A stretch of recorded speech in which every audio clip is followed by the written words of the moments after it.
The waiting area smelled of disinfectant and old coffee, a sterile place meant to calm nerves, but somehow sharpening them instead. Fluorescent lights hummed above, casting a pale glow over blue vinyl chairs lined against the walls. Nurses moved briskly behind glass panels, their shoes squeaking softly on polished floors. In the middle of it all sat the old man, still as a statue, his hands resting on his knees as if he had nowhere else to be and nowhere else to go. His beard was long and white, his hair falling to his shoulders in uneven waves, and his denim jacket looked like it had seen decades of rain, sun, and sleepless nights.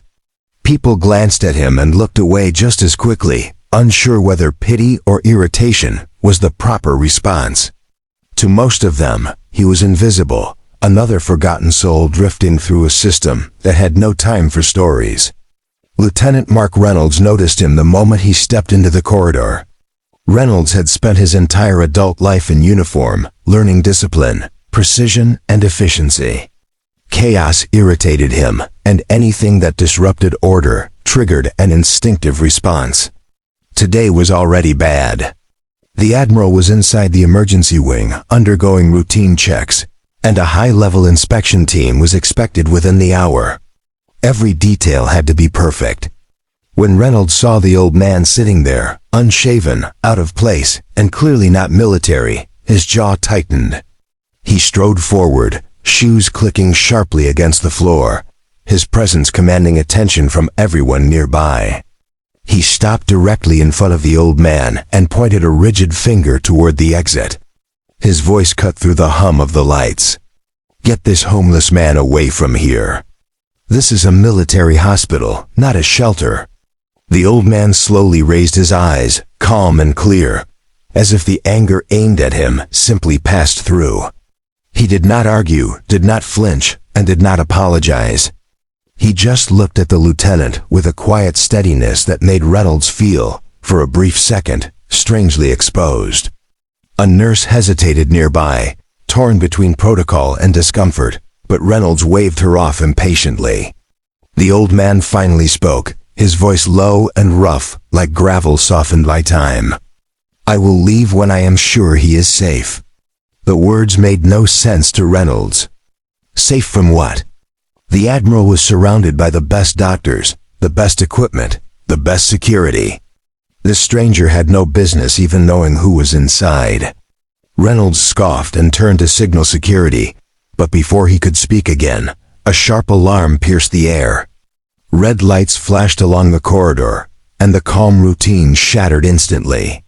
A nurse shouted for assistance, her voice cracking with urgency. Admiral Collins was crashing. Monitors beeped erratically, and medical staff rushed toward the emergency room. Reynolds froze for a split second, his training battling shock.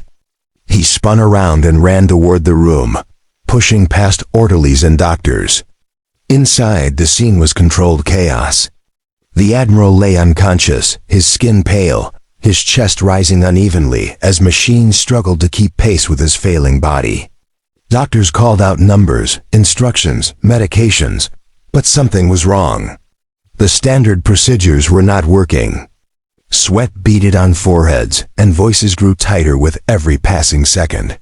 From the doorway, the old man watched, his eyes sharp now, alert in a way that did not belong to someone dismissed as a vagrant. He stepped forward without hesitation, his movements purposeful. A young doctor blocked his path, shouting that he could not be there, but the old man raised a hand. "Check his airway again," he said firmly. "Not the way you are doing it. There is swelling you are missing." Reynolds turned, anger flaring again. "Who let this man in here? Get him out now." But the old man did not look at Reynolds. He was focused entirely on the Admiral. He moved closer, pointing to the Admiral's neck, explaining in rapid, precise terms what was happening inside the body. How a rare complication could cause sudden obstruction, how the usual signs could be misleading. His words carried authority, not guesswork. One of the senior doctors hesitated, then followed the instructions almost instinctively. Seconds later, they saw it. The swelling, subtle but deadly. They adjusted their approach, performed a rapid emergency procedure, and slowly, agonizingly, the monitor stabilized. The beeping settled into a steady rhythm. The room exhaled collectively, relief washing over everyone like a wave. Reynolds stood frozen, his mind struggling to reconcile what he had just witnessed. The man he had ordered removed had just saved the Admiral's life. Silence filled the room, broken only by the machines. The old man stepped back, his task done, his face returning to that quiet calm. He turned and walked toward the door as if nothing extraordinary had happened. Reynolds found his voice then, rough with disbelief. "Who are you?" The old man paused, glancing back over his shoulder. For a moment, there was something like sadness in his eyes, a lifetime of memories flickering behind them. "Just someone who remembers how things are done," he said. Reynolds followed him into the corridor, questions tumbling in his head. Security personnel stood uncertainly, no longer sure who needed escorting. Doctors whispered among themselves, already spreading word of what had happened. Reynolds stopped the old man near the waiting area where it had all begun. He looked at him differently now, noticing the straightness of his posture beneath the worn jacket, the disciplined stillness of his stance. "You knew exactly what to do," Reynolds said. "That wasn't luck." The old man nodded slightly. "Experience usually isn't," the lieutenant swallowed. Years of training told him to demand identification, records, explanations, but another part of him, quieter and newly awakened, told him to listen. "Where did you learn it?" he asked. The old man's gaze drifted to the floor, then back up. "A long time ago," he said, "when this uniform meant something different to me." Reynolds' heart skipped. "You served?" The old man smiled faintly. "Served, taught, trained others to survive things they never thought they would face." He gestured vaguely toward the emergency wing. "Including him, once." The realization hit Reynolds like a blow. This was not a random drifter. This was someone erased by time, by bureaucracy, by circumstances no one bothered to ask about. Shame crept into Reynolds' chest, hot and uncomfortable. "I'm sorry," he said quietly, the words feeling inadequate the moment they left his mouth. The old man studied him for a long moment, then nodded once. "Apologies are easy," he said. "Remembering is harder." Before Reynolds could respond, a senior officer approached, breathless, gratitude written all over his face. He thanked the old man profusely, offering assistance, food, shelter, anything he needed. The old man listened politely, then declined. "I didn't do it for favors," he said. "I did it because someone needed to live." He turned back to Reynolds. "Take care of him, Lieutenant. The Admiral will need people who think before they judge." Then he walked toward the exit, his footsteps slow but steady, disappearing down the corridor as quietly as he had entered the story. Reynolds stood there long after he was gone, the weight of the moment pressing down on him. The hospital returned to its routine, alarms silenced, voices lowered, order restored. But something inside Reynolds had shifted irreversibly. He had followed rules his entire life, believing they defined right and wrong. Now he understood how easily rules could blind a person to truth.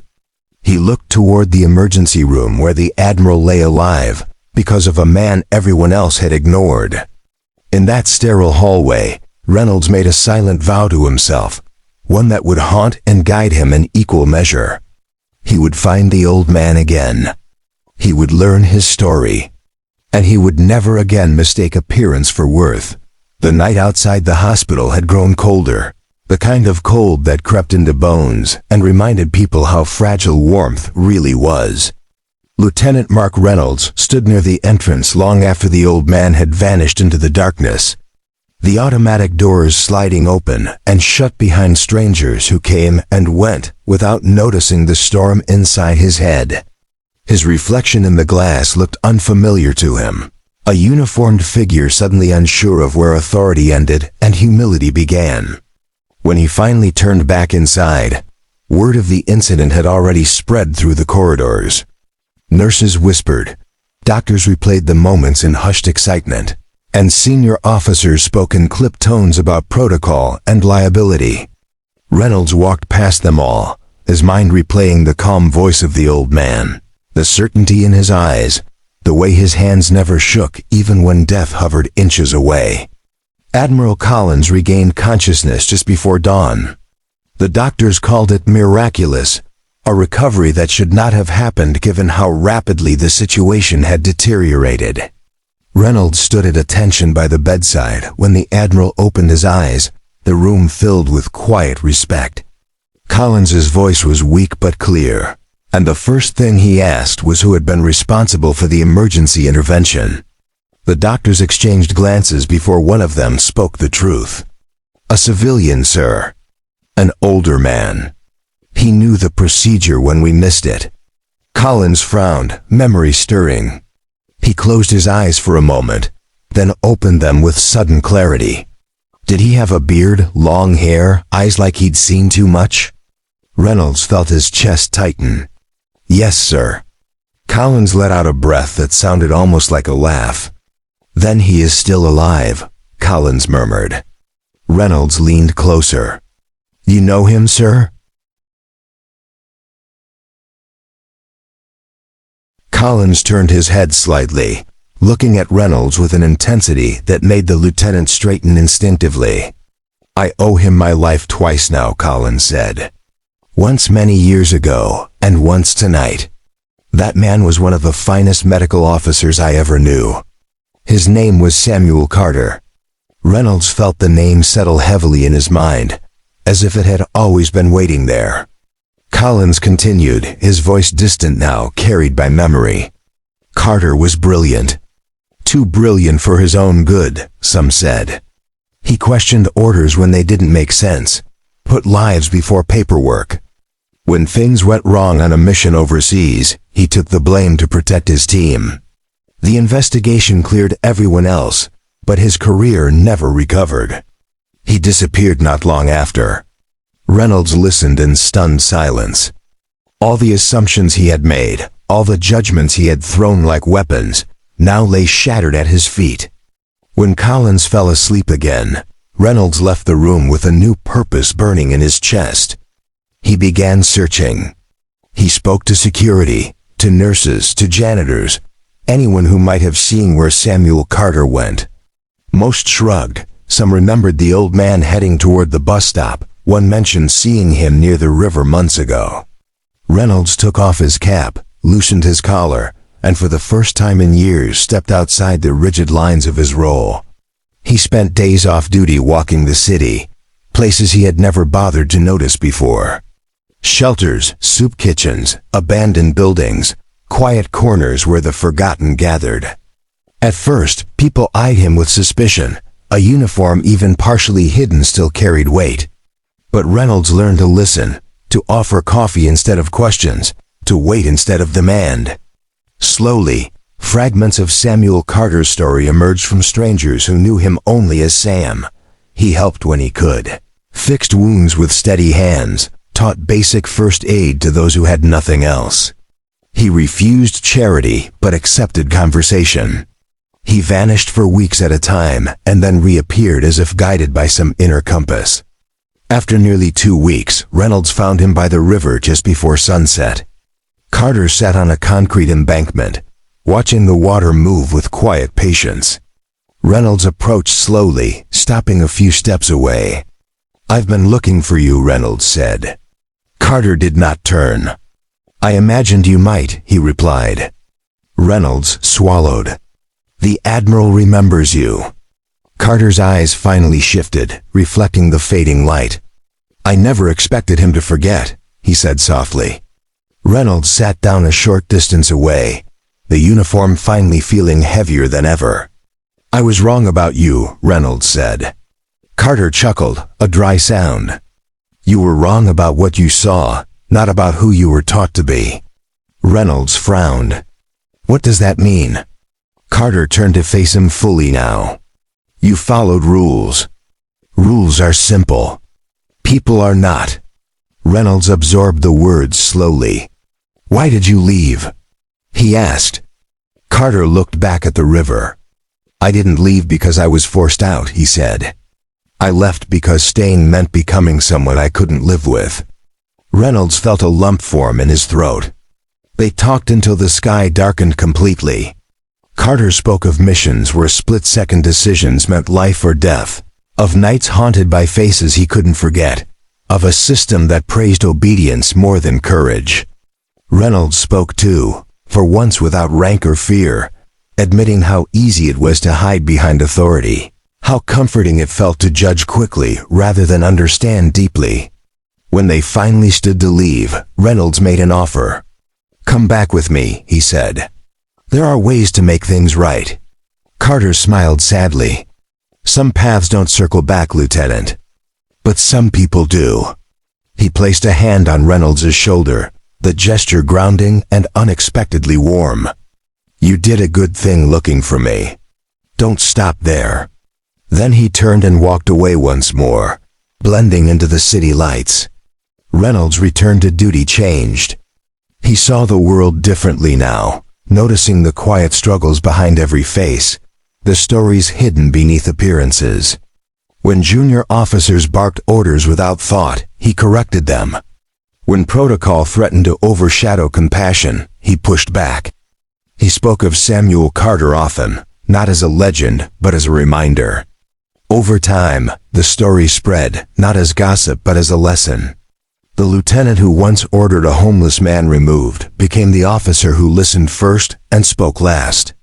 And somewhere in the city, Samuel Carter continued to walk his solitary path, saving lives in ways no report would ever record, leaving behind ripples of change in people who finally learned to see.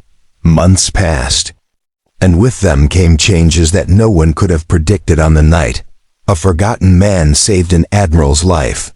Lieutenant Mark Reynolds was promoted, but the ceremony felt hollow compared to the weight of responsibility he now carried. The metal pinned to his chest shone brightly, yet his thoughts kept returning to a quiet riverbank and an old man who had refused recognition. Reynolds used his new authority carefully. He reviewed cases others ignored, questioned procedures that had gone unchallenged for years, and insisted on training that emphasized judgment over blind obedience. Some colleagues resisted, whispering that he had grown soft. Reynolds accepted the criticism without defense, knowing softness was not what he had gained. What he had gained was sight. Admiral Collins recovered fully, but the experience left him reflective. He called Reynolds to his office one afternoon and spoke openly about Samuel Carter, about regrets buried beneath decades of service. Collins authorized a quiet review of old records, sealed files reopened with careful discretion. What they found confirmed everything Carter had said and more. His actions on that long-ago mission had saved lives at great personal cost. The blame placed on him had been convenient, not just. Clearing his name officially proved complicated, tangled in politics and pride. But Collins persisted. Not for ceremony, he said, but for truth. Reynolds volunteered to find Carter again, though he knew how unlikely it was. He searched familiar places, followed old leads, listened to stories that ended with shrugs and sighs. Weeks turned into months, and hope began to thin. Then one evening, a call came from a small clinic on the outskirts of the city. A volunteer doctor described an older man who fit the description perfectly, who had helped stabilize a patient during a sudden emergency, and then quietly left. Reynolds drove through the night, arriving just before dawn. He found Carter sitting on the clinic steps, sipping weak coffee, looking as if he belonged nowhere and everywhere at once. "You're persistent," Carter said with a faint smile. Reynolds sat beside him. "They're clearing your record," Reynolds said. "Slowly, carefully, but it's happening." Carter closed his eyes, not in joy but in relief so deep it bordered on exhaustion. "I never needed the apology," he said. "But others do." Reynolds nodded. "Collins wants to see you." Carter shook his head. "Tell him thank you." "That's enough." Reynolds hesitated, then spoke the words he had carried for months. You taught me something I didn't know I was missing. Carter looked at him, curious. You reminded me that rank doesn't make a man worthy, Reynolds said. Choices do. Carter smiled, this time without sadness. Then you learned well. They sat in silence as the sun rose, casting warm light over cracked pavement and tired walls. Carter stood first, adjusting his worn jacket. I think it's time I move on again, he said. There are places that still need hands that remember. Reynolds stood too, extending his hand. This time Carter took it. Their grip was firm, equal, unburdened by misunderstanding. As Carter walked away, Reynolds did not follow. He watched until the old man disappeared into the waking city, carrying with him a legacy no uniform could hold. Back at the hospital, Reynolds shared the truth of Samuel Carter whenever he could, not as a dramatic tale but as a quiet warning against arrogance. Cadets listened. Some understood. Some would later. The system did not change overnight, but cracks formed where light could enter. And somewhere beyond reports and ranks, Samuel Carter continued his unseen work. A reminder that greatness often walks unnoticed, and that sometimes the most important orders are the ones that tell us to see the human being in front of us before it is too late.